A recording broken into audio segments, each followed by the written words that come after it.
Friends, Thiruvathirai அன்னைக்கு விசேஷமாக பண்ணக்கூடிய எழுகறி குழம்பு அர்த்தாளகம் இது எப்படி செய்யறதுன்னு பார்க்கலாம். இதுக்கு ஒத்தப்படையில் தான் காய்கறிகள் எடுத்து வச்சுப்பாங்க. 7, 9, 11 அதில் பரங்கிக்காய், பூசணிக்காய், அது மாதிரி உங்களுக்கு என்ன இஷ்டமோ அந்த காய்கள் போட்டுக்கலாம். சில பேர் வீட்டில் முருங்கைக்காயும் கத்திரிக்காயும் சேர்க்க மாட்டா, அது நீங்கள் பார்த்துக்கோங்க. இது நல்லா அலம்பிட்டு உப்பும் மஞ்சள் போட்டு 2 விசிலில் வச்சுக்கணும். ஒரு கடாயில் எள்ளும் அரிசியும் வறுத்து வச்சுக்கணும். ட்ரை ரோஸ்ட் பண்ணி பொடி பண்ணி தனியாக வச்சுட்டுருங்க. அதுக்கப்புறமா கொஞ்சமாக எண்ணெய் விட்டு கொத்தமல்லி வர கடலைப்பருப்பு, மிளகா வத்தல், தேங்காய் எல்லாத்தையும் நல்லா செவக்க வறுத்துட்டு அதையும் நல்லா கொஞ்சம் லேசாக ஜலம் விட்டு அரைச்சி வச்சுட்டுறணும்.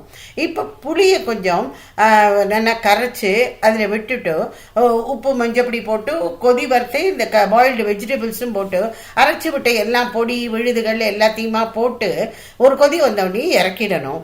இப்போ தாளிச்சு கொட்டணும். மேலேருந்து கடுகு, உளுத்தம்பருப்பு, தேங்காய்